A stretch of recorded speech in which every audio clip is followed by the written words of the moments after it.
Pois sim, alunos, vamos para a nossa aula número 10, nossa última aula.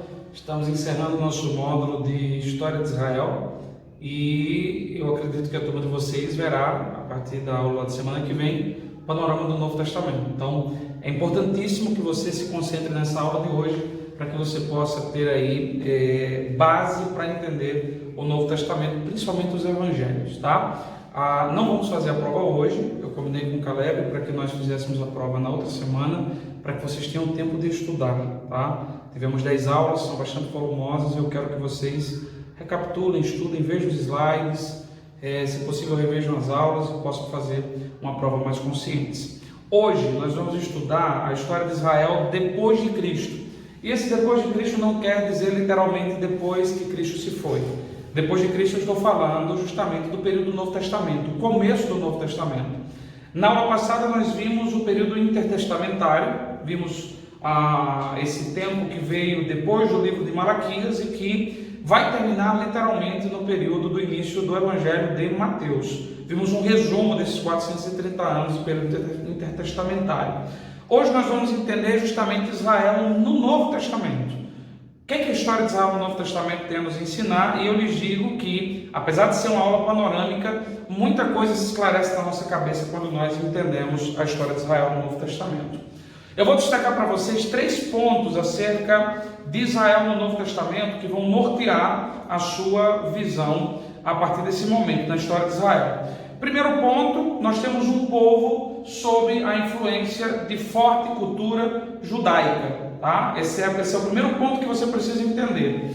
Nós temos uma cultura judaica restaurada, nós temos uma cultura judaica estabelecida e nós temos uma cultura judaica bem diferente em muitos aspectos daquilo que nós vimos até o exílio babilônico. Tanto que o judaísmo depois do exílio é chamado de judaísmo do Segundo Templo. Judaísmo do Segundo Templo é um termo que designa essa atualização, esse pensamento religioso judaico a partir da construção do Segundo Templo, na verdade a partir da volta do cativeiro. Então, muita coisa que eu tenho sobre o judaísmo do Novo Testamento, desse período, sobre a história, a tradição e o costume, eu não vou ver no Antigo Testamento. Aqui eu tenho nesse judaísmo do Novo Testamento uma acentuação muito forte em relação às tradições, à lei mosaica, aquilo que já vinha desde o cativeiro babilônico, que eu venho falando para vocês, que depois do cativeiro o povo se tornou mais apegado à lei mosaica, às suas tradições. Então, eu tenho um judaísmo bastante apegado à lei mosaica, bastante apegado às suas tradições. Essas tradições eram não simplesmente as tradições escritas, haviam as tradições orais, que chegavam até o número de 613. Imagine você ter que aprender 613 tradições orais, que está na ponta da língua, e que regiam aí a vida dos israelitas, dos judeus daquela época, dos judeus principalmente. Tá? Os judeus estavam bem adstritos a essas tradições, tanto que nós vamos ver na aula de hoje sobre o farisaísmo e sobre o costume dos fariseus e dos zelotes, por exemplo, em relação ao seu zelo e cuidado pela lei. No Novo Testamento, Jesus vai enfrentar essa influência judaica de forma muito forte, porque Jesus vai bater e vai romper e vai confrontar justamente essas tradições que cresceram e influenciaram o povo.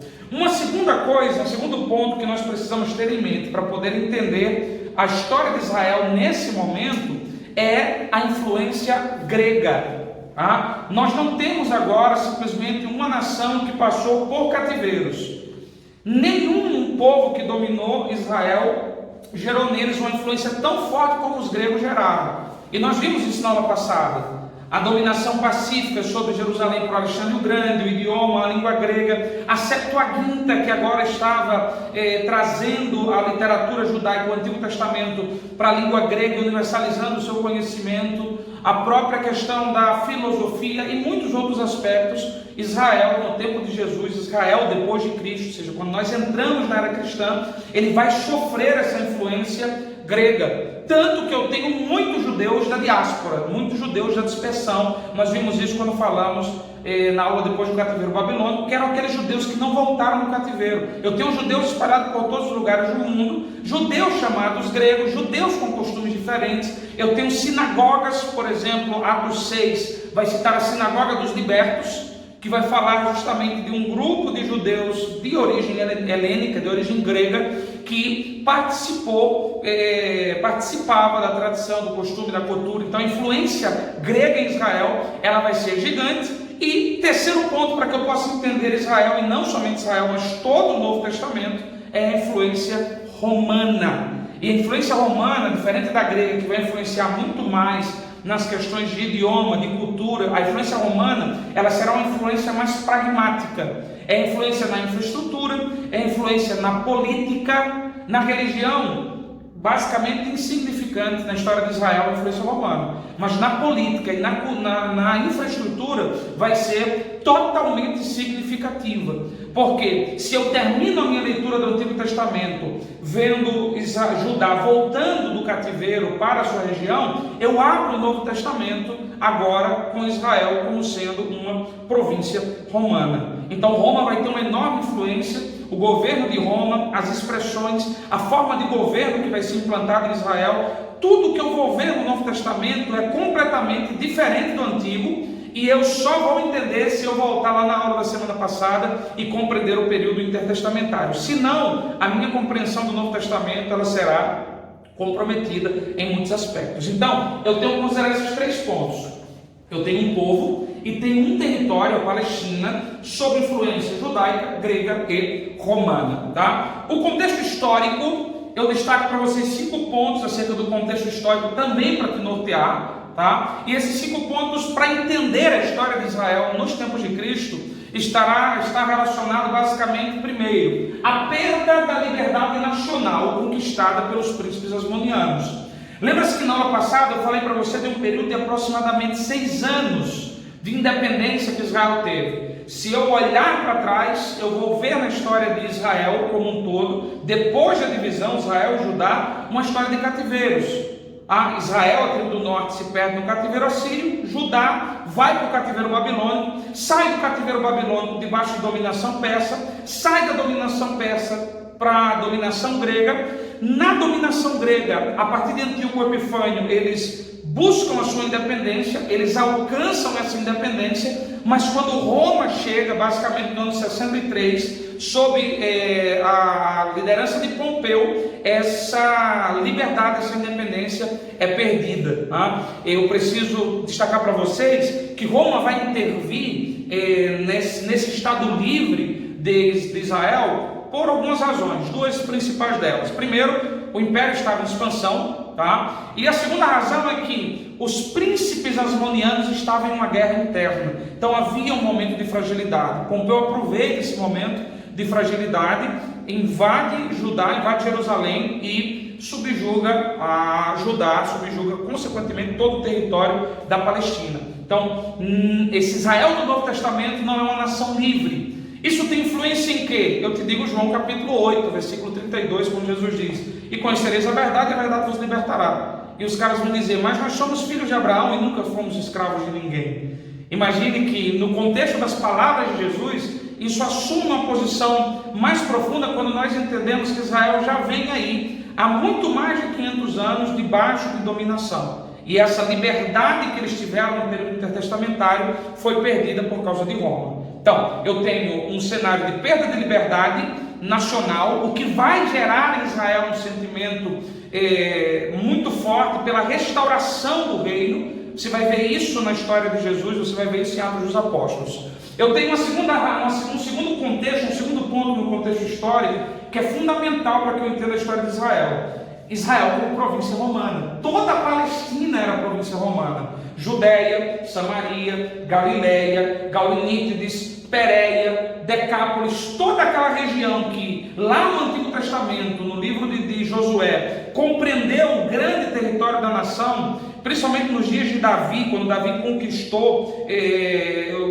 todos os territórios que restavam. Todo aquele território agora está debaixo de dominação romana, e o que corresponde literalmente a Judá é a região sul da Palestina, do ladinho ali do Mar Morto. Quando você lembrar da aula de geografia, você vai ver o Mar Morto, e aqui do lado vai estar a região da Judéia, Samaria e Galiléia. Mas todo aquele território agora é uma província romana, está debaixo do governo romano, autoridade romana, orientação romana, direção romana. tanto que é comum, por exemplo, se você ler Lucas capítulo 3, o Evangelho de Lucas vai ser muito pródigo nisso.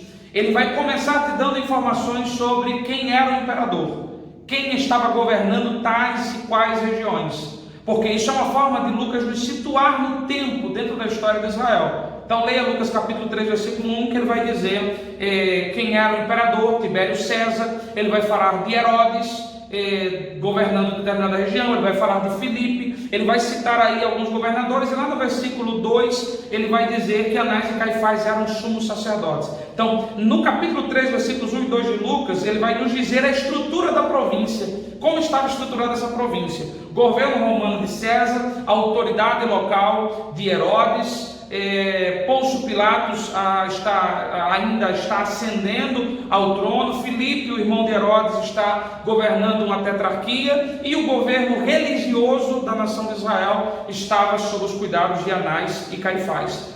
Esses versículos que nós costumamos desprezar, eles são cruciais tanto no Antigo e no Novo Testamento para nos situar dentro do tempo da história. Então, esse versículo por si só, ele me diz da condição de Israel como uma província romana. Um terceiro ponto do contexto histórico que eu falo para vocês é o ódio ao estrangeiro.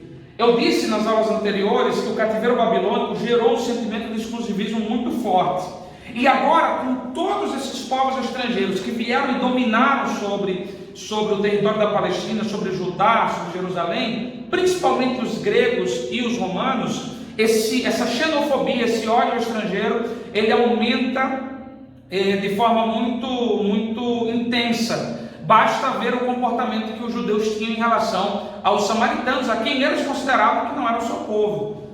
Então, a própria posição deles em relação aos romanos, aos gentios. Os gentios eram chamados de cães pelos judeus.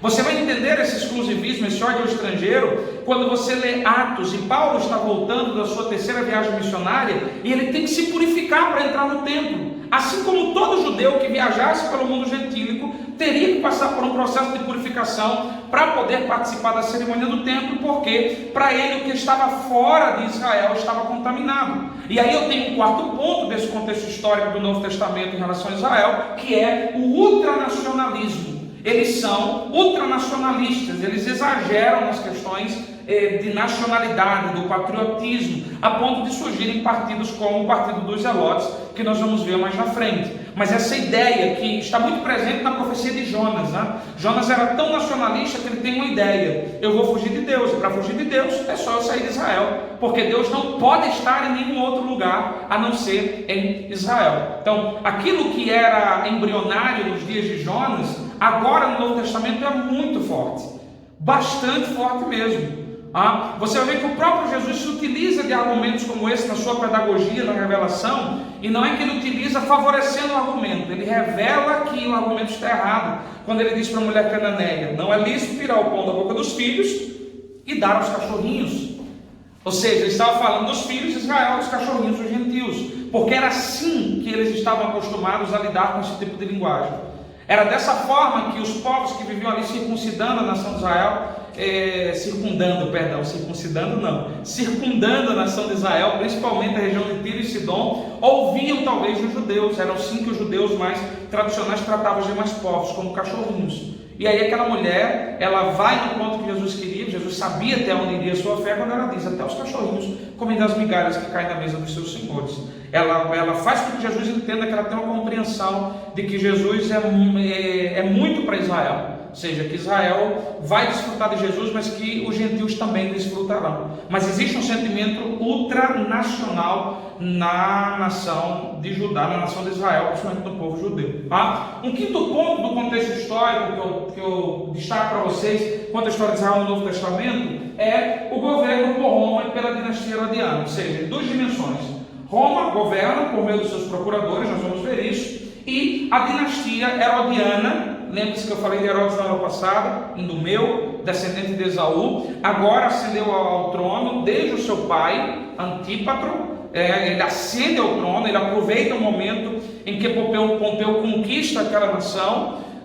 Pompeu simpatiza com os príncipes asmonianos, mas nesse momento em que Pompeu precisa sair da Palestina para suas campanhas militares, ele deixa ali um representante junto aos príncipes asmonianos, que é o pai, o Antípatro, que vai ser o pai dos Herodes, né? Esse Antípatro tinha, Antípater, eu creio o nome, ele tinha 2 filhos, Fazeu e Herodes, e desses 2 filhos, um vai se destacar, que é Herodes, vai dar início a uma dinastia herodiana, que vem aí desde o ano 40 a.C., e vai perdurar até o livro de Atos. Você vai ouvir no capítulo 12 a perseguição à igreja, que vai mencionar Herodes. Então os Herodes vão se destacar no trono, eles vão ser conhecidos por serem sanguinários e imorais. E aí eu tenho nesse contexto um sentimento muito forte de rejeição dos judeus pelos romanos, pelo governo de Roma, e também um sentimento enorme de rejeição ao governo dos herodianos, porque os herodianos não eram descendentes diretos de Jacó, eram descendentes de Abraão a partir de Esaú. Então havia essa rejeição. Havia um grupo pequeno, insignificante, nós vamos mencionar mais na frente, dos herodianos, que chegavam a pensar que Herodes era o Messias, mas isso foi totalmente insignificante. Então, esses são os 5 pontos do contexto histórico que eu preciso entender para compreender esse momento do Novo Testamento. E eu vou começar falando para vocês sobre Herodes Antipas. Eu não vou detalhar todos os pontos, mas é importante que entendamos Herodes Antipas, que foi o Herodes que reinou na época de Jesus. Ele vai construir uma cidade, a cidade de Tiberíades, que era uma homenagem a Tibério César, o imperador. É muito comum, você vai ler a história e vai ver, na tradição herodiana, na prática herodiana, na praxe dos herodianos, era muito comum a bajulação. Então era muito comum Herodes, por exemplo, bajular Roma para a obtenção de favores, de privilégios, de crescimentos. Então ele constrói uma cidade às margens do Mar da Galileia e lhe dá o nome de Tiberíades. Ainda hoje, aluno espanhol, ainda hoje a cidade de Tiberíades está lá, à borda, à beira, à margem do Mar da Galileia. Tá? É tanto que, se você ler João 21, João vai mencionar o lago dizendo o Mar de Tiberíades. O Mar de Tiberíades é o mesmo Mar da Galileia, mas chamado de Tiberíades por causa dessa cidade construída por Herodes. Ele busca manter uma boa relação com os judeus. Ele vai, não só ele, como seus antecessores também. Ele vai inclusive às festas judaicas, Lucas 23:7. Você vai ver que quando Jesus está sendo julgado por Pilatos, Pilatos vai dizer: esse homem não é da Galileia? Galileia é responsabilidade de Herodes. E aí o texto vai dizer: e Herodes estava em Jerusalém por ocasião das festas. O que um cara como Herodes estava fazendo nas festas? Ganhando a simpatia dos judeus. Essa tática herodiana de conquistar a simpatia dos judeus, ela vem desde o ano 20 a.C., ano 20 a.C., quando os seus antecessores começaram a reforma do templo, que era o templo de Zorobabel, e depois ficou conhecido como o templo de Herodes, construído em estruturas, com grandes estruturas de mármore branco, uma coisa espetacular, linda. Então, Herodes fazia tudo para ganhar o favor de Roma, e para ganhar também a amizade dos judeus. Essa relação obsequiosa, de presente, de tolerância, era para ganhar a simpatia dos judeus. Ele não era simpatizante de Pilatos. O texto bíblico vai dizer que eles eram inimigos. Na verdade, Lucas 23:12 vai dizer que naquele momento do julgamento de Jesus, Pilatos e Herodes fizeram as pazes porque eles eram inimigos. Ou seja, na verdade não é que fizeram as pazes. Pilatos e Herodes eram inimigos porque Herodes tinha um grande desejo de ser proclamado rei de Israel, rei dos judeus. Por isso, ficou tão bravo, o Herodes ficou tão bravo quando foi anunciado pelos magos que havia um menino nascido rei dos judeus. Ele queria isso, ele chegou a ser declarado rei dos judeus e amigo do povo de Roma. Tá? Ele tinha essa declaração, tem um termo em latim, eu não vou arriscar aqui gastar o meu latim, tá? Mas há uma expressão em latim que ele ganha, um título em latim que ele ganha: rei dos judeus e amigo do povo romano. Ele ganha isso aí. Ele era inimigo de Pilatos, por quê? Porque Pilatos era um óbice. Pilatos era um procurador de Roma que dominava a região da Judéia. E Herodes queria retomar o grande poder que os seus ancestrais tiveram sobre todo o território palestino. Se você estudar a história, vai ver que os herodianos, eles crescem, depois eles são encolhidos, eles crescem na Galileia, depois se estendem por todo o território, depois eles são encolhidos quando Roma decide governar por meio de procuradores. E aí Pilatos vai ser um inimigo de Herodes. O texto vai dizer que eles eram inimigos e eles fazem as pazes por ocasião do julgamento de Jesus. Na verdade, eles sabiam que Jesus tinha potencial para uma revolução e para realizar um movimento separatista. Então, eles preferem unir as suas forças, condenar Jesus e manter assim o império coeso. As questões morais de Herodes é o que mais pesava, principalmente na rejeição dos judeus ao seu governo, porque é muito típico, você vai lembrar da história de João Batista. Herodes repudia sua esposa e casa com a mulher do seu irmão, e nesse casamento com a mulher do seu irmão, João Batista vai lá para a janela da casa dele todos os dias gritar: Herodes, você é um adúltero e você não pode casar com sua mulher. Herodes, você está em pecado, se converta. Então, isso custou a cabeça de João Batista, mas levou Herodes a uma rejeição enorme pelos judeus. Repito, principalmente porque ele era idumeu, ele era descendente de Esaú, ele não era descendente de Jacó, ele vinha dos povos edomitas. Segundo, porque a dinastia dos Herodes, desde o seu pai até Herodes Antipas, que governava no tempo de Jesus, era conhecido por ser sanguinário e totalmente imoral. Totalmente imoral. Parece que vem aí da cultura e do costume de Esaú. O governo em Israel, é importante que nós entendamos, vimos Herodes, que é a figura que vai se destacar. O governo em Israel, ele era exercido por Roma através de seus procuradores. Herodes era um governo local. Na cabeça dos romanos, Herodes era um judeu. Lembra-se da aula passada? Eu estou muito tentado sempre a ficar voltando na aula passada, mas se eu ficar voltando, a gente vai dobrar o tempo dessa aula, Então, volta na aula passada e entenda a situação dos idumeus dentro do território de Judá, Então, Herodes era uma figura considerada como se fosse judia. Só que com o passar do tempo, o que acontece? O governo romano decide estabelecer procuradores para governar a província, as suas províncias, principalmente a província da Palestina. Esses procuradores detinham poder legislativo, judiciário e tributário. Ele legislava, ele fazia portarias, normas, regimentos para gerir a situação da província. Ele possuía o poder judiciário, ele julgava. Por isso Jesus é levado a Pôncio Pilatos para ser julgado, porque o procurador de Roma era também um juiz. Você vai ver isso também em Paulo. Paulo é levado aos procuradores romanos para ser julgado. Ele só não é condenado ou absolvido por um procurador romano porque ele apela para Roma. E na hora que ele apela, o procurador até vai dizer: poxa, eu até ia te ajudar, eu até ia te dar uma sentença favorável porque eu não estou vendo problema nenhum em você. Mas agora, como você apelou para Roma, temos que seguir o processo e você vai para Roma para fazer a sua defesa diante das autoridades romanas na cidade de Roma. Então, o procurador tinha o poder legislativo, tinha o poder judiciário e tinha o poder tributário. Ele tinha autoridade para coordenar a coleta de impostos. Então, o que acontecia? Esse procurador, ele tinha todo o poder de Roma. Roma o constituía como procurador, ele representava Roma, mas ele absolvia também todo o poder dos judeus. Ou seja, a autoridade, a questão do governo da Palestina naquela época, os judeus eles não tinham autonomia em muitos aspectos. Eles transferiam essa autoridade política, administrativa e tributária literalmente para o procurador. E um exemplo disso é João capítulo 18, versículo 31. Eu gosto dessa parte da história de Israel porque nós conseguimos ver muitos textos no Novo Testamento e exemplos práticos. João 18, 31 é quando o povo leva Jesus a Pilatos e Pilatos diz: resolva com ele. Resolva com ele. Você quer executar ele? Executem. E aí o sumo sacerdote vai dar aquele migué em Pilatos e dizer: mas você sabe que nós não temos poder para executar ninguém. E ele tinha razão. Ele não tinha poder para executar ninguém porque todo o poder, a autoridade judiciária era transferido para o procurador romano. E nessa transferência, inclusive a condição de aplicação de pena capital, que é a pena de morte, foi tirada das mãos das autoridades judaicas daquela época. A lei mosaica estabelecia a pena capital em muitos aspectos. Aí vai se gerar inclusive uma discussão na interpretação do texto da mulher adúltera trazida a Jesus.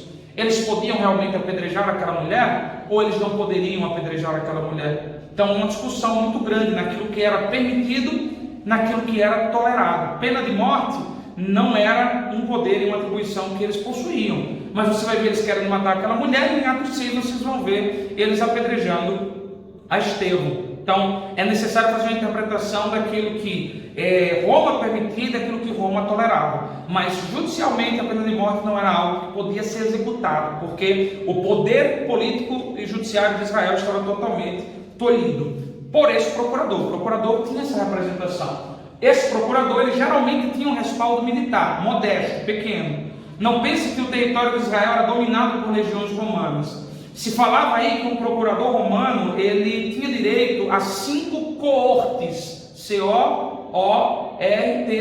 coortes. Esses coortes eram destacamentos formados por 500 soldados, cada coorte. Então ele tinha mais ou menos sob o seu cuidado para fazer o seu apoio militar, 250 soldados, ou seja, 5 coortes, 2.500 soldados, 5 coortes, e um destacamento, uma fileira de cavalaria. É por isso que você vai ver no Novo Testamento, por exemplo, em Lucas 8 e em Atos 10, a Bíblia mencionar no território, no contexto da história de Israel, centuriões. Centuriões eram soldados romanos, chefes de 100.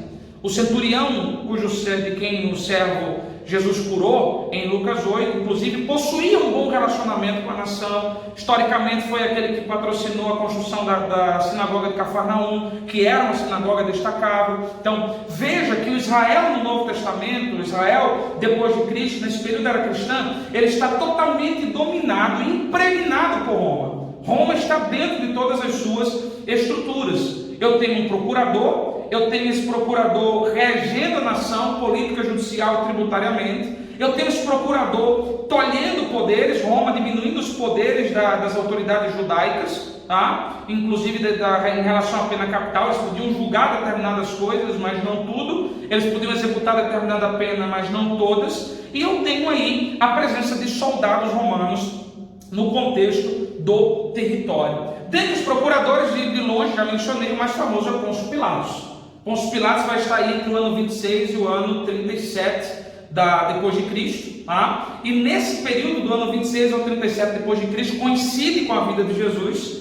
Jesus vai nascer aí mais ou menos no ano quarto, no ano segundo da era cristã, tá? No ano quarto ele vai ter 2 ou 3 anos. Não pense que a era cristã começa literalmente quando Jesus nasce, tá? Então, Jesus vai morrer no ano 33, mais ou menos, 33 é a sua idade, né? Um pouco antes da era cristã, ano 30 da era cristã. Então, Pilatos é o procurador que está governando, que está representando Roma naquele período. Ele era conhecido, ele é o mais conhecido, porque ele se destaca no Novo Testamento, mas ele era conhecido principalmente por ter uma natureza cruel e inflexível. E é ele quem vai decretar a morte de Jesus. Apesar de você ler no texto bíblico e ver que ele com muita reserva condena Jesus, mas a história de Pilatos era essa. Tanto que ele comete uma impropriedade jurídica. Ele executa em Jesus 2 penas, o que era proibido pela lei romana. Ele manda chicotear Jesus, alguns dizem que inclusive com o desejo de livrá-lo da morte, porque ele executa uma quarentena de açoites com azorrague romano, ou seja, Jesus é literalmente moído ali. Isso era um espetáculo à vista de muitos da multidão. Muitos homens não sobreviviam a isso tudo. E depois, com a insistência do povo, ele lava as suas mãos. Mas naquele lavar de mãos ele decreta a crucificação de Jesus. Então ele executa 2 penas. E o princípio do direito romano dizia que pena cumprida é pena extinta. Uma vez que uma pena foi cumprida, a satisfação pelo crime foi alcançada, ou seja, o crime foi cometido e a justiça foi satisfeita daquela pena. No açoite de Jesus, Pilatos satisfaz isso, mas ele mesmo assim manda crucificar Jesus. Por quê? Ele não queria problemas de revolta, que era muito comum dentro do império, de rebelião dentro da província da Palestina. Ele não queria problema com os judeus e ele não queria principalmente problemas com Roma. Lembre-se que Israel estava topado de gente por causa das festas judaicas. Então, ele vai decretar aí a morte de Jesus, tá? Dentro dessa estrutura de governo, eu quero que você entenda como ficavam os judeus. Então, o governo de Israel, ele impunha deveres aos judeus. Primeiro, imposição da moeda. Segundo, reconhecimento da autoridade do exército romano. O exército tem que ser respeitado. O exército romano tinha autoridade para determinar a ordem em determinados lugares. Um dos maiores destacamentos do exército romano ficava na Galiléia, justamente na porta de entrada do norte da nação de Israel. Terceiro, pagamento de impostos sobre bens e sobre pessoas. Além dos bens, se pagava imposto sobre os bens que uma pessoa tinha, havia um imposto pessoal. Por isso que em Mateus 12, 14, você vai ver aquela pessoa abordando Jesus e dizendo: Senhor, o Senhor que vê todas as coisas, o Senhor que conhece tudo, né? Faz aquele miguezão, os herodianos estão ali no meio. É lícito pagar impostos a Roma? E aí Jesus vai pegar uma moeda e vai dizer: de quem é a cara cunhada nessa moeda? É de César? Então, dê a César o que é de César. Havia imposição da moeda romana. De quem é essa cara dessa moeda? É de César, dê a César o que é de César. E nós temos aí uma moeda romana muito forte, né? Temos a dracma, o denário, que correspondia a um dia de trabalho. A moeda romana estava circulando. E esse imposto era um imposto pessoal. Quando aquele cara fala: eu preciso realmente pagar imposto a Roma, sendo judeu, ele esperava que Jesus dissesse: não, vocês são livres. Jesus vai dizer: de quem é a cara da moeda? Entrega ao dono então. Havia essa questão do imposto pessoal. Por isso que era comum o recenseamento. Como começa a história de Jesus? No aniversário de Augusto, todos os povos são chamados às suas cidades natal para um recenseamento. Alguns historiadores vão dizer que isso seria uma confirmação da fidelidade de Herodes ao governo romano. Mas a motivação política, havia uma motivação tributária muito grande. Era saber quantas pessoas estão ali para fins de fixação dos impostos que seriam cobrados. Então, os judeus tinham esse dever de pagar impostos, né? de circular a moeda romana no seu território, de pagar tributos sobre os seus bens e de pagar impostos também de natureza pessoal. Um quarto dever que os judeus tinham era de fidelidade ao imperador. Você lembra da conversa do sumo sacerdote quando traz Jesus a Pôncio Pilatos para ser julgado? Esse homem se intitula rei dos judeus, mas nós não temos outro senão César. Os judeus nunca aceitaram a dominação romana, mas na hora de matar Jesus, César é o nosso rei. Ele rói, ri e reina sobre nós. Essa era o sentimento que eles tinham no momento de matar Jesus. Eles fazem a declaração por quê? Porque era dever dos judeus o juramento de fidelidade ao imperador. E toda a nação estava debaixo desse juramento. Toda a nação estava debaixo desse juramento. O que estivesse fora disso era considerado um movimento revoltoso, como os zelotes, como o caso de Barrabás, que era do grupo dos zelotes, que se rebelavam principalmente contra o Império Romano e contra o governo de Herodes. Então, aquele que não jurava a fidelidade ao imperador era considerado inimigo do Estado e, consequentemente, a pena seria uma pena de morte. A crucificação, os inimigos do Estado eram expostos, literalmente, expostos à vergonha pública. Mas esses eram os deveres que os judeus tinham. Israel estava debaixo desse regime. Moeda romana, reconhecimento da autoridade do exército romano, pagamento de impostos sobre bens, impostos pessoais, por isso os recenseamentos e juramento da fidelidade ao imperador. Eles também tinham privilégios. Lembre-se que no período intertestamentário, eu mencionei para vocês a situação de Pompeu, quando ele permitiu que os judeus desenvolvessem a sua religião, a sua liberdade dentro do seu território. E quais eram os privilégios que tinham os judeus do Novo Testamento? Quais os privilégios que tinha Israel nesse período? Isenção de culto ao imperador, ou seja, em razão das características da sua religião, Roma permite que os judeus não prestem culto ao imperador. Por quê? Lembre-se que eu te falei que depois do cativeiro babilônico, o sentimento deles é totalmente contrário à idolatria. Então eles não aceitam a idolatria. Outros povos dominados por Roma eram politeístas. Então era muito simples agregar um Deus mais. Adorar o imperador juntamente com os seus deuses. Era colocar mais uma imagem na parede e se curvar diante dela. Os judeus não. Os judeus que até o cativeiro babilônico eram monolátricos, reconheciam a existência de outros deuses, mas adoravam um só Deus, agora eles se tornam monoteístas. Eles declaram, defendem e assumem a postura de que só existe um único Deus. E em razão desse posicionamento, Roma simplesmente permite que eles sejam isentados de render culto ao imperador. Só um detalhe para você, não sei se essa turma acredita que ainda não viu a história da igreja, mas quando você for analisar a história da igreja, você vai ver que esse foi um dos problemas de Roma com a igreja. Porque quando a igreja saiu de Jerusalém e alcançou os lugares gentílicos, os crentes que estavam em Éfeso, Tessalônica, Bereia, eles não rendiam culto ao imperador, mas vocês não estão isentos de render culto. Por que os judeus não podiam, por que os judeus não estavam obrigados a adorar o imperador, e os judeus que estavam, os crentes que estavam fora, não vou falar dos judeus, porque os judeus da diáspora também estavam acobertados por isso, mas os cristãos que estavam fora da província da Palestina tinham que render culto ao imperador, porque o privilégio era para os judeus. A igreja vai sofrer com isso. Vai ser uma das causas de perseguição, principalmente aí pelo imperador Domiciano, no ano entre a década de 90 depois de Cristo, no período de João e do Apocalipse. Tá? Então vejam que eles estão isentos do culto, eles estão isentos do serviço militar, eles não precisam servir as legiões romanas, eles não precisam se incorporar ao serviço militar obrigatório de Roma, eles estão isentos. Esse foi outro problema que a igreja vai enfrentar, que no período das grandes perseguições os cristãos vão enfrentar. Os judeus estavam isentos, os cristãos não estavam isentos.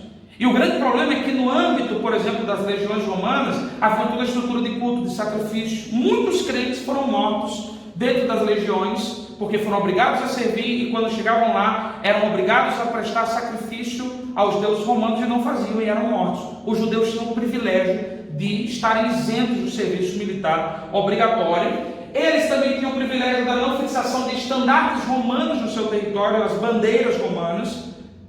O território ficou, literalmente, manteve as suas características, você não tinha os estandartes de dominação, o que era muito significativo. Isso gerava uma sensação de liberdade, mas existe um historiador, inclusive é um padre que vai escrever um texto, ele vai dizer o seguinte: a política era muito simples. Eles respeitavam o imperador, juravam fidelidade ao imperador, se submetiam aos procuradores romanos, pagavam seus tributos, e Roma deixava que eles vivessem essa falsa sensação de liberdade. Era isso que acontecia dentro dos privilégios. Eles tinham autorização para matar gentis que entrassem no interior do templo. Aí está, dentro das autorizações de execução de pena capital, essa é uma das principais: matar gentis que entrassem dentro do templo. Eu te dou o exemplo de Atos dos Apóstolos, capítulo 21. O grande problema de Paulo, e Paulo foi perseguido em todo o livro de Atos por judeus, tá? Vocês vão ver a história da igreja. O grande problema de Paulo, o ponto que os judeus acharam para prender Paulo, foi justamente o fato de quando Paulo voltou da sua terceira viagem missionária, Trófimo estava com ele, e segundo os judeus, ele levou o Trófimo além do pátio dos gentios. O pátio dos gentios estava aqui, havia um muro que dividia o pátio dos gentios da região da área do templo onde só os judeus poderiam entrar, e segundo os judeus levantaram a falsa acusação de que Paulo teria feito com que Trófimo transpassasse os seus limites como gentil. Então isso era um crime para a morte, literalmente. Como eles não conseguiram prender Trófimo, eles prenderam Paulo e o queriam matar de qualquer maneira. A grande questão é que Paulo precisava passar por um julgamento, depois ele declarou a sua cidadania romana, então ele agora teria que ser melhor atendido, ele não podia ser sumariamente executado, tá? E por isso ele vai parar em Roma. Mas se eles tivessem capturado Trófimo naquele momento, Trófimo teria sido morto, porque eles tinham autorização para matar quem entrasse no templo. Isso era um privilégio que eles gozavam. Não sei até que ponto podemos chamar de privilégio, né? Mas é uma aplicação da sua lei. Um quinto ponto é a liberdade para arrecadar tributos para o templo e levar a Jerusalém. Arrecadar de quem? Dos judeus da diáspora. Judeus da diáspora, sim, eu falei deles. Fim do cativeiro babilônico, Ciro disse: quem quiser, volta para Judá, mas quem quiser pode ficar aqui na Babilônia, quem quiser pode ir para qualquer parte, qualquer província persa. E aí muitos judeus não voltaram para Judá, muitos ficaram na Babilônia, outros se espalharam pelas províncias persas, gerando os judeus a dispersão da diáspora. Então havia permissão para que os judeus coletassem ofertas, nessas províncias que estavam longe. Essas ofertas eram coletadas a partir dos judeus da diáspora e eram trazidas para Jerusalém, eram ofertas para o templo, ou seja, judeus de todo o mundo antigo poderiam contribuir para o templo em Jerusalém. Isso talvez vai explicar a razão de Paulo fazer uma arrecadação para os irmãos da Judéia. Vocês lembram disso? 2 Coríntios capítulo 9, ele vai falar sobre a arrecadação que está fazendo para os irmãos da Judéia e tudo. Ele vai falar: quem semeia pouco vai colher pouco, quem semeia muito vai colher mais. Ele está fazendo uma arrecadação para abençoar os irmãos que estavam na Judéia, e ele pessoalmente arrecada, ele pessoalmente vai levar aquela oferta. Ele inclusive agradece aos irmãos de Filipos que contribuíram com aquela arrecadação. Naquele tempo isso não era estranho, porque Israel gozava dessa liberdade. a sua competência religiosa alcançava os judeus que estavam fora do território da Palestina, e isso era um privilégio. Então, no âmbito de governo havia Herodes, um governador local, havia Pôncio Pilatos, ou um procurador romano que vinha de Roma, enviado e que tinha poder legislativo, judiciário e tributário. Havia deveres a serem cumpridos, havia privilégios que eles gozavam, e dentro dessa estrutura de governo ainda uma figura vai aparecer que você não vai ver no Antigo Testamento, que é a figura do Sinédrio, e eu vou chamar aqui de Grande Sinédrio. O Grande Sinédrio, o que era? Era um tribunal de natureza religiosa para julgar casos da lei mosaica e casos de alguém que quebrava a tradição, que rompia a tradição. Então, esse Sinédrio atuava no julgamento dos casos de quebra da lei mosaica. Ele tinha tolhido, em muitos aspectos, o direito de aplicação da pena capital, mas a quebra da lei mosaica era levada ao Sinédrio. Se você ler João capítulo 9, a cura do cego de nascença, você vai ver que ali existe uma discussão dentro do Sinédrio. São levados dentro do Sinédrio. Se você ler Atos capítulo 4, a prisão de Pedro, possivelmente cometida pelos saduceus, Pedro é levado dentro do Sinédrio, que era esse tribunal para analisar. A pergunta para Pedro em Atos capítulo 4 é: com que autoridade você está curando os enfermos? Você é galileu, você não é da Judéia, você não tem histórico de profeta, família de profeta, qual autoridade que você tem? Então, o Sinédrio era esse tribunal religioso que analisava os casos da lei mosaica. Lembre-se, todavia, que a lei mosaica não era exclusivamente religiosa. A lei mosaica era uma lei moral, civil, cerimonial e religiosa também. Então a lei mosaica tinha os seus vários aspectos. Por isso, o Sinédrio atuava também de forma administrativa. Era muito comum esse diálogo entre o Sinédrio e as autoridades religiosas. Quem prendeu Jesus? Não foi Roma. Quem prendeu Jesus foram os soldados do Sinédrio. Foi a autoridade do Sinédrio que manda prender Jesus. E eles querem transferir o julgamento de Jesus para Roma, por quê? Porque o Sinédrio não tinha autoridade para executar Jesus. E eles queriam Jesus morto. João capítulo 10, lá pelos versículos 12 em diante, você vai ver o complô para matar Jesus. Eles querem que Jesus morra. Então, o Sinédrio não tinha autoridade para executar Jesus. Por isso, eles estão forçando a barra para que Pilatos assuma. Eles estão levantando falso testemunho para que Pilatos assuma o julgamento de Jesus, acusando Jesus de sedição contra Roma, rebelião. Por que eles prendem Jesus? Porque Jesus afrontava as tradições. Eles acusavam Jesus de quebrar a lei mosaica. Por isso eles prendem Jesus. Só que eles não podiam matá-lo. Então eles levantam dois testemunhos para dizer: esse homem se está auto-intitulando rei dos judeus. Ou seja, ele está declarando uma separação com Roma, porque nosso rei é o nosso amado, querido e augusto imperador César. Essa era a posição deles. Eles forçam a transferência do julgamento de Jesus para Pôncio Pilatos, para que Jesus pudesse ser morto. Por quê? Porque apesar de atuar de forma administrativa e julgamento da lei mosaica, o Sinédrio não tinha total liberdade para executar alguém, para aplicação da pena capital. Sua atuação judicial estava limitada, a sua autoridade era efetiva na Judéia, no sul. Ele era um tribunal efetivo na Judéia. Nas demais regiões de Israel, principalmente a Galileia, Samaria basicamente tem influência. Na Galileia o Sinédrio só tinha influência moral, literalmente uma influência moral. Assim como exercia influência moral sobre os judeus que estavam além do território, sobre os judeus da diáspora. Eles tinham autoridade para determinar algumas situações também, mas não todas. Eu já vi gente afirmando que o Sinédrio podia julgar um judeu da dispersão, um judeu da diáspora que estivesse em outro território. Não necessariamente. A autoridade judicial do Sinédrio era circunscrita à região da Judéia. Ele exercia uma influência moral fora da sua região. Veja como é complexa a estrutura do Israel no tempo de Jesus. Aquela estrutura mais simples que nós tínhamos no Antigo Testamento, de patriarcas, de juízes, de monarcas, ainda com o reino dividido, agora ela se torna mais complexa, porque Roma torna sofisticada a estrutura política, assim como era sofisticada a estrutura política de Roma, eles sofisticaram a estrutura política da nação de Israel. Então, essa era a função do Sinédrio, a natureza dele, tribunal de natureza religiosa para analisar casos da lei judaica e da tradição. Sua composição, ele era composto por 70 integrantes, mais o sumo sacerdote. Então, o Sinédrio era formado por 71 juízes, um sumo juiz, que era o sumo sacerdote, e 70 outros integrantes. Dentre esses desses 70 outros integrantes, havia um que era a segunda pessoa em importância. Então eu tinha o sumo sacerdote, eu tinha uma segunda pessoa em importância, o vice-presidente do Sinédrio, e eu tinha 69 membros desse Sinédrio, formado por fariseus, saduceus, escriba, na sua grande maioria anciãos, tá? Na sua grande maioria anciãos, mas eram 70 integrantes que formavam esse grande Sinédrio. Por que chamamos de grande Sinédrio? Eu coloco uma nota para vocês, porque cada cidade podia ter um Sinédrio menor, era assim chamado, Sinédrio menor, composto por 23 membros para julgar as situações dentro da sua comunidade, tá? E esse Sinédrio menor não era outra palavra. Várias cidades possuíam o seu Sinédrio menor e o grande Sinédrio funcionava como a Suprema Corte, como o STF, né, literalmente o STF daquela época, tá?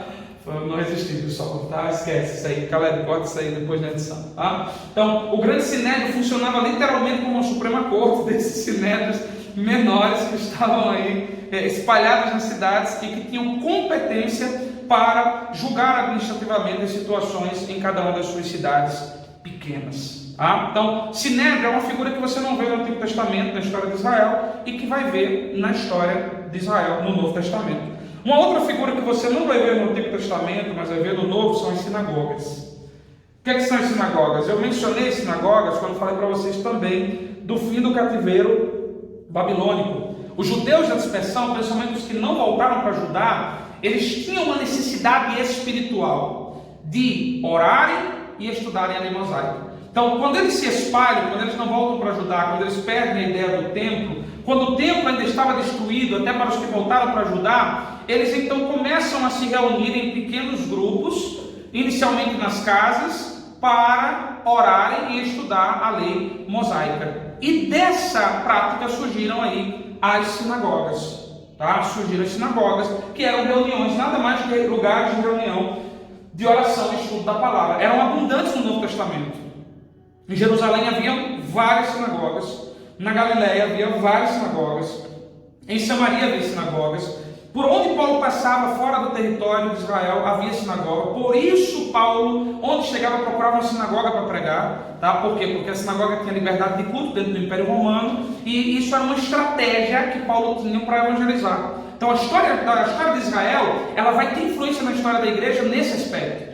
Na expansão da igreja, nas missões, Paulo vai adotar as sinagogas. Claro, existe um escritor chamado Gordon Defee, eu creio que é Gordon Defee, que ele vai falar sobre o paradoxo de Paulo. Deus o chama para os gentios, mas o que é que Paulo faz? Onde ele chega, ele vai primeiro pregar para os judeus.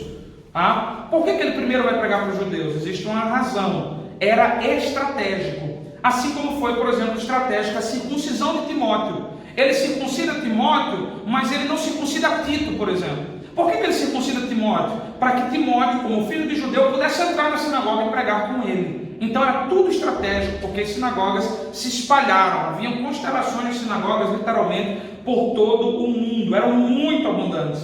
As sinagogas geralmente eram salas retangulares, com bancos de pedras nos seus entornos, com algumas naves onde as pessoas ficavam, com um púlpito, uma pia para a ablução, que era o processo de purificação, e uma caixa bem feita, onde ficavam os rolos dos livros sagrados, dos livros antigos. E um lugar de destaque chamado a Cátedra de Moisés. Jesus vai falar dela em Mateus 23:2, dizendo: vocês que se assentam na cadeira de Moisés. A Cátedra de Moisés era o lugar onde se entrava aquele que era o chefe da sinagoga, o arquissinagogo, o principal da sinagoga, o príncipe da sinagoga. Esse príncipe da sinagoga era o que regia os trabalhos da sinagoga e era geralmente o seu líder comunitário. A Bíblia vai falar em Marcos capítulo 5 sobre Jairo, dizendo um dos principais da sinagoga. Ou seja, não necessariamente ele era o arquissinagogo, tá? Mas ele era um dos principais, um dos líderes da sinagoga. Já ouvi também pessoas, não tenho certeza, lhe confesso que nisso falhei, nunca fiz uma pesquisa aprofundada para saber se Jairo era um arquissinagogo. Ele era realmente o chefe da sinagoga. Alguns colocam até, algumas traduções, o chefe da sinagoga, mas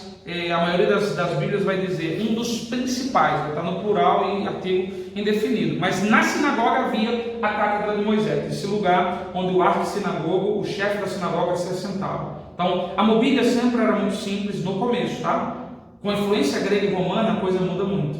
Sinagoga de Cafarnaum, que possivelmente foi construída com a ajuda daquele centurião de quem o servo Jesus curou, ela era conhecida pela sua beleza e pelo seu luxo, o que não era, no primeiro momento, a ideia. A ideia era literalmente um lugar simples para reuniões de oração e leitura da lei de Moisés. Então as sinagogas elas vão se espalhar, eram lugares de discussão. Atos capítulo 6, no livro de Atos, você vai ver Estevão indo pregar na sinagoga dos libertos. Essa sinagoga dos libertos era possivelmente uma sinagoga formada simplesmente por judeus da diáspora. Você vai ver ali judeus de várias partes mencionados como composição daquela sinagoga. Era uma sinagoga possivelmente a quem Paulo pertencia, porque Paulo veio da dispersão, ele nasce na Cilícia e ele vem para Jerusalém possivelmente aos 12 anos para estudar, tá? E era a sinagoga dos libertos também, possivelmente o lugar de onde saiu Estevão. Estevão não era um homem qualquer que aceitou Jesus e se tornou um grande pregador. Ele fazia parte da sinagoga, tanto que no momento em que ele é revestido de poder e entende o cristianismo, ele volta para a sinagoga para pregar o evangelho, porque ele quer que outros sejam alcançados. O resultado é o apedrejamento. E lá está Paulo, tá? Lá está Paulo segurando as roupas de Estevão, porque aquela sinagoga era uma sinagoga possivelmente de judeus da diáspora. Então, sinagogas é um outro termo, um outro conceito que nos faz entender a história de Israel nesse período do tempo de Cristo, coisas que não havia no Antigo Testamento. Falando em sinagoga, de religião, alguns conceitos, algumas definições precisam ser feitas para que nós entendamos a história. Se você ler os evangelhos, você vai entender muito da história de Israel no Novo Testamento, desde que você tenha na mente o conceito de sinédrio, de sinagoga, de governo romano, de procurador, de Herodes, ou seja, se você dominar esses conceitos, você vai entender o Novo Testamento. Por isso que eu estou focado neles. Eu não estou preocupado simplesmente em trazer a história, mas em dar para vocês os conceitos para que vocês possam fazer essa análise, tá? Falando da estrutura religiosa, nós temos aí as seitas religiosas. A mais destacada delas, os fariseus. É muito característico do judaísmo do segundo templo essa divisão. Eu vou ter essa divisão forte dentro da própria religião e dos conceitos religiosos judaicos. Tá? Essa divisão agora vai estar vista, vai estar patente. Lá no Antigo Testamento eu não vejo, havia uma só estrutura, uma estrutura de culto, uma questão bem embrionária. Aqui não. Aqui é como se as linhas teológicas, Aqui as linhas teológicas começam a ser definidas e cada grupo vai adotando determinada linha teológica. A mais famosa seita judaica é a seita dos fariseus. Era mais forte na época de Cristo. Ela tem origem nos assidêus. Lembra que no período intertestamentário eu lhes falei de um grupo que acompanhou Judas Macabeu, mas que no momento em que Judas Macabeu fez uma aliança com Roma, esse grupo simplesmente o abandonou, razão pela qual ele vai morrer. Então, possivelmente, a origem dos fariseus está nesse grupo de assidêus, porque esse grupo era extremamente zeloso, extremamente legalista e prezava extremamente pela santidade no aspecto legal, no cumprimento da lei, e não queria contaminação com outros povos. Quando Jonatas, o príncipe asmoniano, assume também, usurpa a posição de sumo sacerdote, o que vai acontecer? Esse grupo vai ainda mais se separar e se afastar dos grupos da política dos asmonianos, dos príncipes asmonianos. Alguns historiadores falam que possivelmente nesse grupo de assidêus tem origem os fariseus, principalmente porque as práticas estão muito comuns. Os fariseus eram um grupo que priorizavam a ideia de santidade legal no sentido literal da palavra, ou seja, tem que se cumprir o que está na lei, independente do seu coração querer ou não. Por isso, em Mateus 23, Jesus vai bater forte neles, dizendo: vocês são como sepulcros caiados, brancos por fora, mas podres por dentro, porque o que eles frisavam era a santidade legal. Eles queriam legalmente, eles pregavam, impunham a legalidade, o cumprimento, o comportamento. Por isso, em Mateus capítulo 5, 6 e 7, no Sermão do Monte, principalmente em Mateus 5, ao capítulo 21, Jesus vai começar a dizer: ouviste o que foi dito? O que a tradição diz? O que a lei diz? Porque a lei aqui não é só a lei mosaica do Pentateuco, a lei também era a tradição. Os 613 preceitos dos anciãos, preceitos orais, que a criança tem que aprender de cor. Ouviste o que foi dito aos antigos? Não adulterarás, ou seja, não vá para a cama com um homem ou com uma mulher que não seja seu cônjuge. Eu, porém, vos digo: se olhar para o outro com a intenção de adulterar, já adulterou. Porque os fariseus prezavam pela execução. Você pode sentir o que você quiser dentro de você, desejo de pecado e matar, o que você quiser, desde que você não execute. Se você não executar, você não pecou. Jesus vai dizer, você peca no próprio momento que você só não executa por uma situação alheia à sua vontade. Quando você diz, eu só não adultero com tal pessoa porque ela não quer, ou porque alguma coisa me impede, você já adulterou com ela. Isso é o que Jesus vai dizer. Então Jesus vai quebrar essa ideia do legalismo que eles tinham. Esse grupo priorizava muito as tradições, era muito forte. Como eu te falei, dos 613 preceitos anciãos, mais da metade desses 613 preceitos eram preceitos negativos. Eram, não farás tal coisa, não pode, não faça, não se mova. Eram mais preceitos negativos do que positivos. E quando você vê, por exemplo, um crente legalista, ele é muito aquele crente que está muito preocupado em não pode, não faça, não deve. Ele não está preocupado em que haja um sentimento interior, ele se preocupa com a tradição. Os fariseus se preocupavam. E de fato, quando você analisa, Jesus nunca quebrou a lei. Jesus sempre era enfrentado pelos fariseus ou resistido, porque Jesus quebrava as tradições. A tradição do sábado, a tradição do lavar as mãos. Jesus rompia a tradição. Senhor, seus discípulos comem sem lavar as mãos. Jesus vai dizer, o que o homem come entra na boca, desce ao ventre e depois é eliminado. Mas o que contamina o homem é o que sai da boca dele. Então, Jesus vai confrontar a tradição. Jesus não confronta a lei, ele não quebra a lei, ele cumpre a lei. Até mesmo em relação ao sábado, Jesus nunca quebrou o sábado. Ele quebra a tradição que se estabeleceu. A Bíblia, a lei mosaica dizia para guardar o sábado, a tradição estabeleceu. Você só pode andar 1 milha, você não pode passar disso, você não pode fazer isso, você não pode fazer isso. E Jesus vai dizer, vocês são um bando de hipócrita, qualquer um de vocês leva seu boi para tomar água no sábado. E essa filha de Abraão, 18 anos, curvada aqui, ela também é filha de Abraão. Ela está debaixo da mesma condição de vocês, do mesmo privilégio que vocês. Não é lícito que ela seja liberta no sábado? Então Jesus vai lá e cumpre a tradição. E Jesus gostava, de provocar. Ele cura a mulher encurvada no sábado. João capítulo 5, paralítico do tanque de Betesda no sábado. João capítulo 9, ele cura o cego no sábado. João capítulo 9 é tão forte o confronto de Jesus com a tradição que alguém vai dizer assim, mas peraí, do Sinédrio, nenhum profeta jamais curou o cego de nascença. Curar alguém que perdeu a vista, devolver a visão, outro profeta faria, mas alguém que nasceu cego, isso não é simplesmente uma cura, é uma operação de maravilhas, porque implica um poder criador. Então por isso que o Sinédrio ficou dividido. Quem é esse homem? Queriam forçar o cego a dizer, o ex-cego a dizer quem era aquele homem.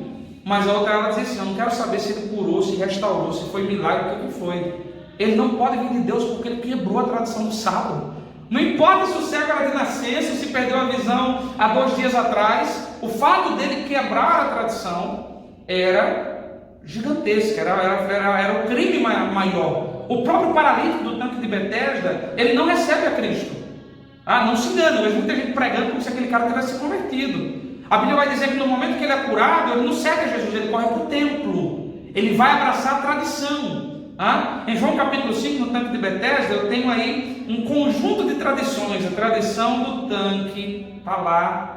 A tradição do sábado, a tradição do templo, todas essas tradições estão ali, Jesus quebra todas elas. Só que aquele homem não se converte, ele vai até o templo, ele corre por quê? O que é que impedia ele de entrar no templo? O fato de ser aleijado, ele não podia entrar porque ele era impuro. Agora que ele está puro, ele não quer saber de quem ele curou, ele quer saber de entrar e se colocar debaixo da tradição. Por essa razão, Jesus volta para ele e diz assim, não peque para que não te aconteça coisa pior. Como assim? Se você tivesse entendido a situação da graça, é diferente. Mas você saiu de uma situação de miséria e você se colocou debaixo da tradição. Mas essa tradição mata. Essa tradição, no momento que você pecar, ela não quer saber se você foi paralítico, se você foi curado, se foi um milagre ou não. Ela vai te matar. Tanto que ele vai correr nos fariseus e dizer, ali está o homem que me curou no sábado. E a Bíblia vai dizer que eles queriam matar Jesus por haver curado no sábado. Então os fariseus tinham essa postura, eles priorizavam as tradições. E eu aqui caí na tentação de me aprofundar, mas vamos tentar caminhar um pouquinho mais para terminar, concluir a nossa aula, tá? Os fariseus prezavam para a tradição, eles vinham das camadas mais ricas da sociedade. Por quê? Porque para ser fariseu você tinha que ser um conhecedor não comum da lei. Você não podia ter um conhecimento comum da lei. Todo judeu tinha um conhecimento da lei. Todo que nascia naquele território tinha conhecimento da lei. A criança era alfabetizada no conhecimento da lei. Não havia no conceito atual, naquela época em Israel, analfabetos. Todos eles eram alfabetizados e ensinados. Mas para ser fariseu você tinha que possuir um conhecimento mais profundo da lei. Não podia ser um conhecimento comum. Isso implicava dedicação de tempo. Dedicação de tempo implicava não trabalhar. Não trabalhar implicava ter dinheiro. Então, as famílias mais abastadas eram que forneciam aí as pessoas para serem fariseus, os homens para serem fariseus, porque conseguiam manter. Exemplo de Paulo, seu pai, possivelmente fazedor de tendas, de condições lá na Cilícia, o que é que faz? Manda Paulo para Jerusalém, possivelmente aos 12 anos de idade, para estudar e para se tornar fariseu. Vai bancar o ensino dele. Ou seja, os fariseus vinham literalmente os filhos de papai, que tinha dinheiro para bancar, que eles não precisavam trabalhar. Se dedicavam a estudar e a se fortalecer. Em que criam os fariseus? Eles tinham um pensamento muito próximo daquilo que nós sabemos do judaísmo. Eles criam na imortalidade pessoal. Eles criam nessa questão da imortalidade pessoal, a questão da vida eterna, que o homem não termina quando o corpo morre. Eles criam no princípio da retribuição, positivo e negativo. Fez o bem, recebe o bem, fez o mal, recebe o mal. Por isso que o conceito de graça para eles era fora do comum. Por isso que Lucas 15 é um chute na canela dos fariseus. Jesus é sentado com publicanos, cobradores de impostos e prostitutas. Eles não entendiam o conceito de graça. Em Lucas 15, Jesus vai falar sobre a graça, sobre o pastor que deixa 99 para alcançar uma ovelha, mas aquela ovelha que se perdeu não merece. Mas não é merecimento, ninguém merece, é a graça. Sobre uma mulher que deixa 10 dracmas para encontrar uma, mas ela tem outras 9, mas aquela dracma tem estima para ela. Sobre um pai que revela o conceito de graça a 2 filhos, um que se perde fora de casa, um que se perde dentro de casa. Então a parábola não é a história do filho pródigo, é a história do pai pródigo, pródigo em graça, pródigo em misericórdia. Lucas 16, a parábola de um senhor que tem um mordomo fiel, mas um mordomo que conhece e confia na sua graça, ou seja, que apronta uma situação porque sabe que o seu Senhor vai ser misericordioso com ele. Então, o conceito de graça era difícil para eles entenderem, porque eles viviam dentro dessa linha de retribuição. Fez o bem, recebe o bem, fez o mal, recebe o mal. Eles criam na ressurreição e na existência de anjos. Pastor, isso não é normal na cultura judaica? Não. Não é normal. E nós vamos ver que havia grupos da religião judaica que não criam nisso. Então eles criam na ressurreição do corpo. Isso é uma doutrina muito importante. Por isso a ressurreição faz parte de uma mensagem muito significativa de Jesus para o povo judeu. Não vou me aprofundar nisso, apesar de estar muito tentado a fazê-lo, mas a ressurreição é um evento escatológico e a ressurreição de Jesus seria marcando para eles. Eles criam na harmonia da soberania divina e liberdade humana. Ou seja, eles criam no livre-arbítrio do homem que vivia em harmonia com a soberania de Deus. Ou seja, Deus decretava tudo, mas não Deus decretava muitas coisas, mas não decretava tudo. O homem tinha liberdade para fazer, para tomar decisões, e essa liberdade estava em harmonia, ou seja, deveria estar em harmonia com a soberania divina. É quase a ideia do arminianismo hoje. Os fariseus criam mais ou menos a ideia do arminianismo, na harmonia entre livre-arbítrio e soberania divina. Ou seja, Deus decretava muita coisa, mas não decretava tudo. O homem tinha o seu grau de liberdade, o seu grau de responsabilidade, a sua total responsabilidade pelos seus atos. E ele viveria ou não debaixo da vontade de Deus. Isso era muito comum, desde o Antigo Testamento. Se você ler Deuteronômio 28, as leis da obediência, se atentamente obedeceres a Deus, se andares nos seus caminhos, seja uma condicionante.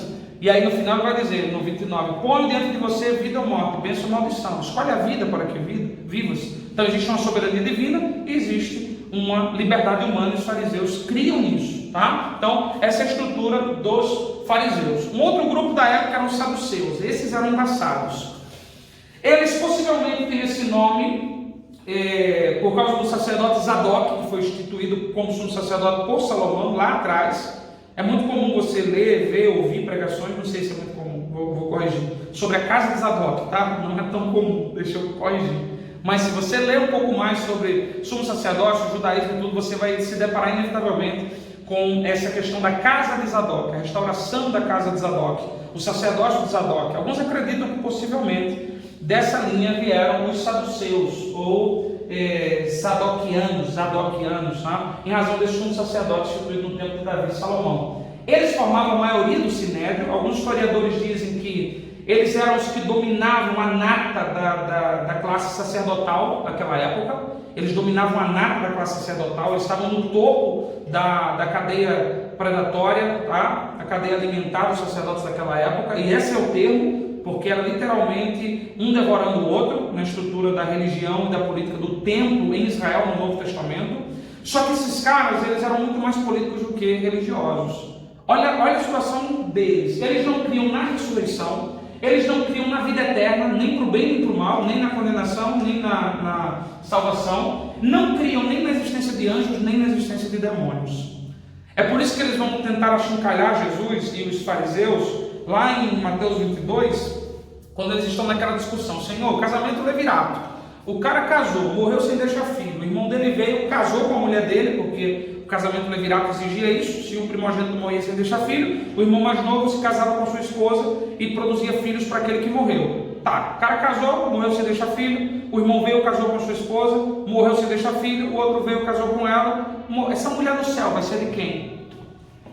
Então ele tem uma onda enorme com os fariseus naquele momento, achavam que estavam lacrando. Eu diria que eles eram a esquerda daquela época, progressistas, estritamente ligados às questões políticas e não criam nada do espiritual. Era literalmente assim, gostavam de lacrar. Literalmente eles gostavam de lacrar. Nessa sensação de lacrar, eles vão querer pegar Jesus nessa conversa, porque os fariseus realmente ficariam sem resposta para isso. Jesus olhou para eles e disse: vocês erram muito por não conhecer as Escrituras. Vocês pecam por não conhecer a Escritura e o poder de Deus que está nela.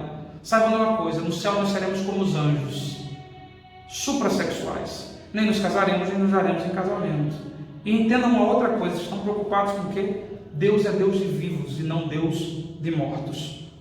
Jesus vai dar uma resposta, e aí eles saíram para lacrar e foram lacrados, literalmente. Tiveram a boca lacrada porque não tiveram como responder a Jesus. Só que Jesus lança para eles situações em que eles não criam. No céu nós teremos, ou seja, os saduceus não criam nessa vida, seremos como os anjos. Eles também não criam nos anjos. Então Jesus está dizendo: vocês erram por não conhecer as Escrituras, o conhecimento de vocês está totalmente limitado. Eles rejeitavam a fidelidade às tradições. Aquilo que os fariseus exaltavam, que era a fidelidade às tradições, às vezes muito mais do que a lei mosaica, eles rejeitavam. E eles rejeitavam a ideia de uma ação de Deus no mundo. Olha a cabeça desse cara. E eram sacerdotes, estavam no templo. Eles rejeitavam a ideia de que Deus intervém no mundo. Era quase um teísmo aberto, ou seja, Deus foi lá, um deísmo na verdade, né? Deus foi lá, deu start na história e depois saiu fora e deixou para ver o que dava. Porque eles acreditavam que tudo era consequência do livre-arbítrio do homem. Tanto a sua vida boa e piedosa, quanto a sua vida imoral, era tudo consequência do livre-arbítrio. Mas que diferença fazia se não haveria vida eterna? E aquela máxima que Paulo aquela ironia que Paulo vai fazer em Coríntios 15, né? Se não tem ressurreição, comamos e bebamos, porque amanhã vamos morrer, vai acabar tudo, não tem. Então os saduceus eram teologicamente incoerentes. Eles diziam que o livre-arbítrio era do homem e acabou, e que esse livre-arbítrio não dependia de Deus, e que o homem não dependia de Deus em nada. O homem era simplesmente fruto das suas escolhas e das suas decisões. Eles eram considerados o que hoje nós chamamos de pelagianos, né? O bispo Pelágio, que defendeu a teoria da salvação, de que o homem é tão bom que pela sua própria vontade pode chegar a Deus e salvar-se.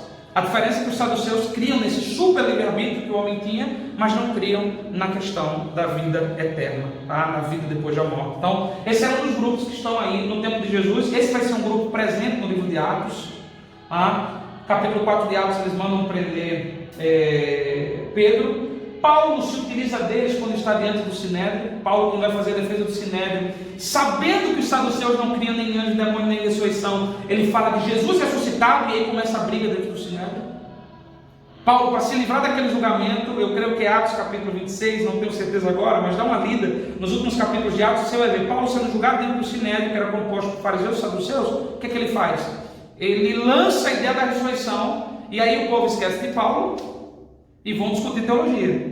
Fariseus e saduceus agora começam a se pegar, porque os fariseus, peraí, se tem ressurreição, e Paulo se coloca como fariseu. Paulo diz: eu fui um de vocês.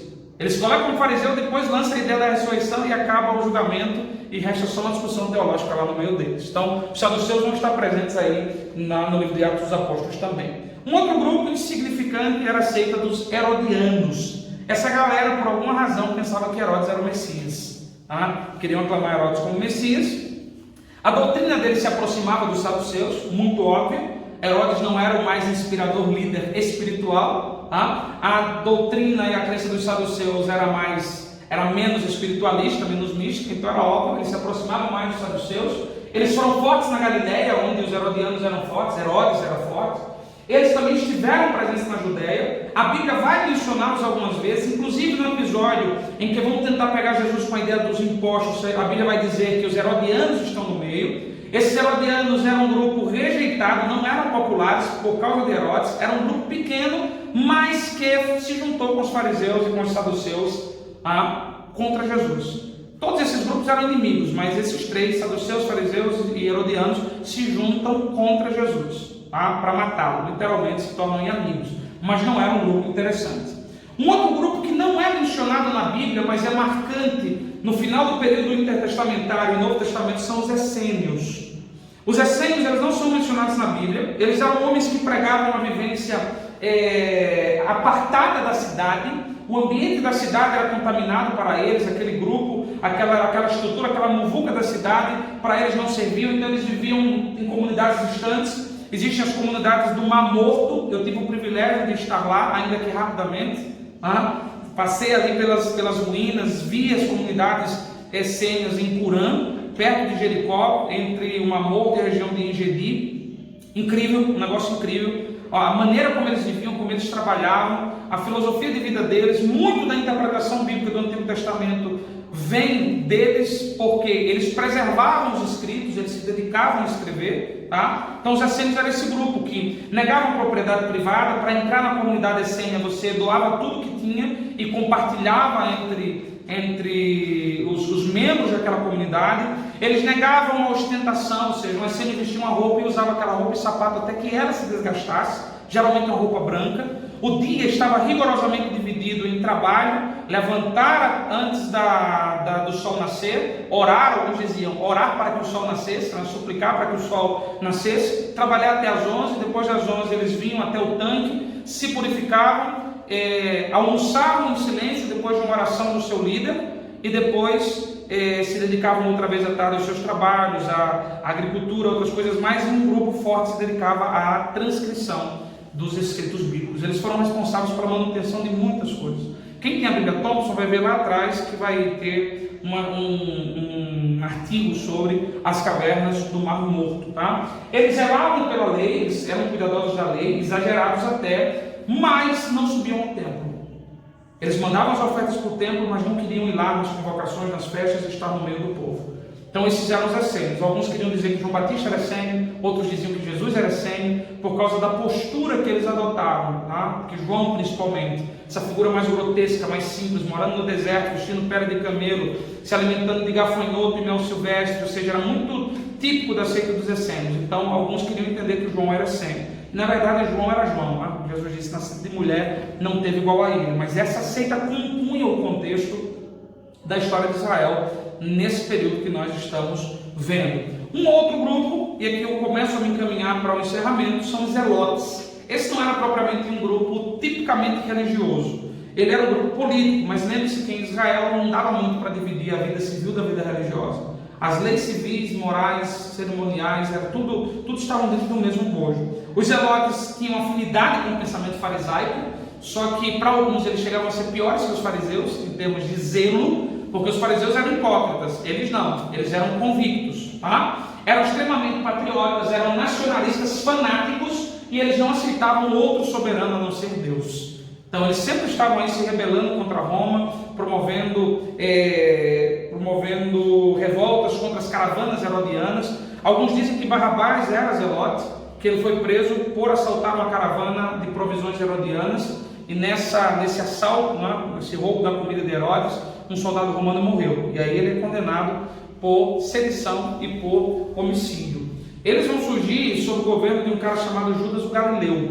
Atos capítulo 5 vai fazer essa menção. A principal revolta dos zelotes sob a liderança de Judas Galileu foi totalmente amassada, e Atos capítulo 5 vai fazer esse destaque para nós, Então os zelotes era esse grupo que oscilava entre política e religião. Eu coloco aqui para que vocês entendam, porque muita gente coloca como partido político, só que não era bem um partido político, porque eles eram literalmente os zelosos da lei de Deus, eles tinham um viés religioso muito forte.